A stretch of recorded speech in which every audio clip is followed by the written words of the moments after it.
नमस्कार, स्वागत है आपका आपके अपने ही यूट्यूब चैनल करमीर में। वर्धमान महावीर खुला विश्वविद्यालय कोटा ने परीक्षा दिसंबर 2024 यानी कि जिसका एडमिशन जनवरी 24 का था और उसके बाद अभी जो दिसंबर जिसने भी थ्योरी पेपर के लिए डिफ़ॉल्टर फॉर्म भरा था उसके लिए परमिशन लेटर जारी कर दी गई। ये सूचना आज अभी आ गई है। तो आपको एडमिट कार्ड डाउनलोड करने के लिए क्या करना है? तो जो सबसे पहले जो यहाँ सूचना थी, आप मुख्य वेबसाइट पे जा रहे थे तो उसमें सबसे ऊपर ही दिया हुआ है download permission letter term end exam December 2024। यानी कि आप जनवरी 24 के एडमिशन वाले हैं या अभी दिसंबर में आपने थ्योरी पेपर के लिए आपने डिफ़ॉल्टर फॉर्म भरा था, तो आप ये एडमिट कार्ड डाउनलोड कर लें। अब इसमें जाएंगे सर्वर 1 सर्वर 2 सर्वर किसी एक पे आपको क्लिक करना। अब नीचे जो दिए वो जो अभी डिलिस बिलिस के जो प्रैक्टिकल पेपर उनका एडमिट कार्ड है, लेकिन आपको इसमें से जैसे मान लो इस पे आप जैसे ही क्लिक करेंगे तो एडमिट कार्ड जारी करने का जो लिंक खुल जाएगा। उसमें जो जो निर्देश है आपको ध्यान रखने हैं। यदि आप निर्देशों का ध्यान नहीं रखेंगे तो आपका एडमिट कार्ड जारी नहीं होगा। तो सबसे पहली गलती क्या करते हैं कि आप जो स्कॉलर नंबर लगाते हैं उसके बाद डैश लगाना। ये डैश डैश दो तरीके के होते हैं। जैसे मान लो मैं आपको उदाहरण के जरिए बता रहा हूँ। जैसे जैसे कि आपके जो स्कॉलर नंबर कुछ इस तरीके से है 24 40 23। अब इसमें जैसे एक डैश लगता है, ये डैश एक ये है और ये एक डैश ये है। ये नीचे वाला काम नहीं करेगा, ये बीच वाला डैश ये काम करेगा। और उसके बाद जो आपके स्कॉल नंबर है वो आपको लगाने इस तरीके से आपको यहाँ पर लगाना, तभी आपका एडमिट कार्ड जारी होगा। यदि आप स्कॉल नंबर मान लो कोई स्कॉल नंबर नहीं लगाता तो आपका एडमिट कार्ड जारी नहीं होगा। तो आप इस लिंक यहाँ पर आप अपने जो स्कॉल नंबर जैसे ही आप दर्ज करोगे और बीच में आप डैश लगाओगे और फिर आप नीचे सबमिट पे क्लिक करेंगे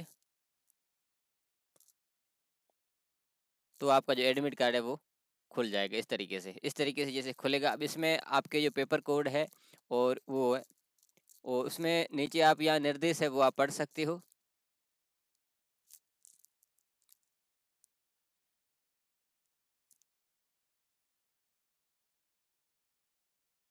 अब निर्देशों को देखो क्या इसमें ये कि जैसे आपने एडमिट कार्ड जारी किया मतलब डाउनलोड कर रहे हैं तो उसमें सबसे पहला पॉइंट इस पॉइंटों को पढ़िए कि आपके जो फोटो और हस्ताक्षर नहीं है तो आप ये लिंक दिया हुआ इसी लिंक पे क्लिक करके आप अपने फोटो और हस्ताक्षर अपलोड करिए और फिर दोबारा आप इसको डाउनलोड करें। ठीक, एक तो ये सबसे पहला ध्यान रखना, फोटो और साइन का ध्यान रखना है।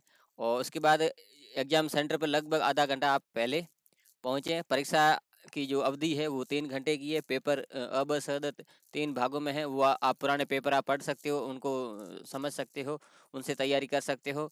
क्योंकि पेपर में जो सवाल आते हैं वो लगभग पुराने जो वर्षों के पेपर है उन्हीं में से ही सवाल आते हैं।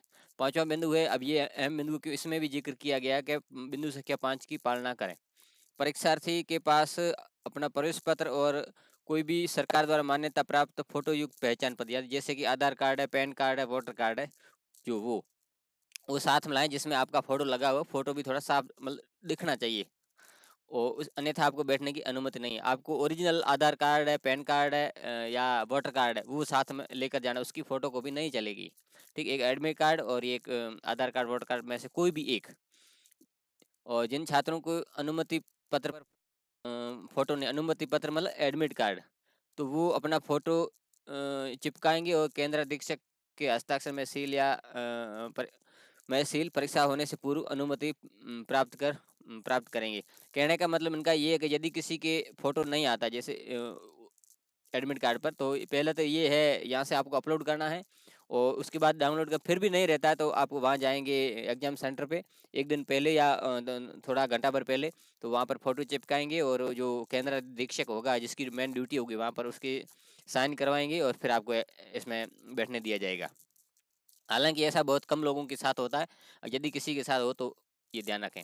परीक्षा देते समय ये सुनिश्चित करें आपको जो प्रश्न पत्र दिया गया है वो विषय वही है या दूसरा। कई बार ऐसे भी होता नहीं है, लेकिन 19-20 कभी पेपर भी आगे पीछे हो जाए तो जिस दिन आपका पेपर आपको वही मिलना चाहिए। यदि गलत मिलता है तो आपको जिसकी भी ड्यूटी है उसको आपको बताना है। गलत प्रश्न पत्र प्राप्त होने पर तो तुरंत परिवीक्षक को सूचित करें। और इसमें ये मोबाइल वगैरह की जो इलेक्ट्रॉनिक साधन की जो आपकी अनुमति नहीं होती है, ये आपको सबको पता ही है। और बाकी आपको एक बहुत बड़ी चीज़ है, बहुत सारे लोग यूएम यानी कि अनफेयर मीन्स यानी कि अनुचित साधनों का प्रयोग करते हुए पकड़े जाते हैं और फिर उनको यूनिवर्सिटी में बैन कर दिया जाता है। तो उसका भी ध्यान रखना, आपको इस तरह की कोई हरकत नहीं करनी ताकि आपको किसी भी तरह का बैन लगे। परीक्षार्थी अपने परमिशन लेटर में विसंगति यानी कोई त्रुटि हो या तो आपको exam@vmo.ac पर मेल करना है और इस पर भी आपको संपर्क करना है। तो सबसे अच्छा जो तरीका मेल करना है, मेल में आपको क्या क्या दिक्कतें हैं वो मैं आपको सारा मैं आप बता रहा हूँ, ठीक है। अब दूसरी बात है, डिलिस बिलिस के अभी जो पेपर है इसमें थ्योरी के ही पेपर है, और जो 3-4 बिलिस 3-4 डिलिस 2-3 जो सूचीकरण का पेपर है उनके लिए पृथक से सूचना जारी की, यानी क्योंकि अभी जो जनवरी 24 वालों के जो प्रैक्टिकल पेपर है डिलिस बिलिस के, अभी जुलाई 23 वालों के डिलिस बिलिस के प्रैक्टिकल पेपर हो रहे हैं। उनका रिजल्ट आने के बाद ही इनके पेपर होंगे, वो अभी फरवरी में एंड होंगे तो मार्च अप्रैल में उनका रिजल्ट आएगा, फिर आगे जो भी होगा वो आएगा। ये तो हो गया आपके एडमिट कार्ड संबंधी। अब इसमें दिक्कत क्या क्या है वो मैं आपको बता रहा हूँ। एक तो फोटो वाली है, दूसरी दिक्कत है जैसे मान लो ये आपका टाइम टेबल है, ठीक है। मान लीजिए एक उदाहरण के लिए जैसे कोई ग्रेजुएशन कर रहा है और या एमए कर रहा है, उसके साथ वो कोई डिप्लोमा कर रहा है। मान लीजिए आप कोई डीएलआईएस का डिप्लोमा कर रहे हो, ठीक। जैसे डीएलएस का जो पहला पेपर है वो आपको 24 फरवरी से है, ठीक।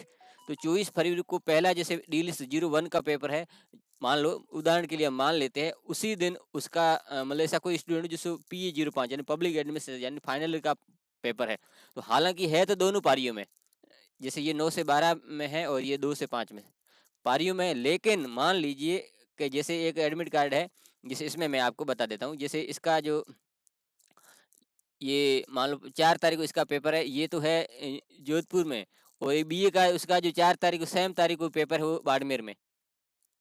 तो वो विद्यार्थी कैसे पहुंच पाएगा? ऐसे भी कई जो इश्यूज है वो सामने आए हैं। एक तो ये है, और भी आपको मैं बता रहा हूँ, जैसे मान लो ये भी हो सकता है कोई डिलीस वन का ये भी पेपर सेम डेट में मतलब हो, या जैसे मान लो किसी का 4204 का पेपर है उसी दिन, उसमें जैसे ये इनमें से कोई भी पेपर हो सकता है। या उदाहरण के लिए मैं आपको बता रहा हूँ, जैसे ये डिलिस 05 का और उसी दिन किसी का भी PS0 यानी कि एक ही स्टूडेंट जो उसी दिन ये PS02 दे रहा है और डिलिस 05 दे रहा है, हो सकता है कोई बीए के स्टूडेंट हो।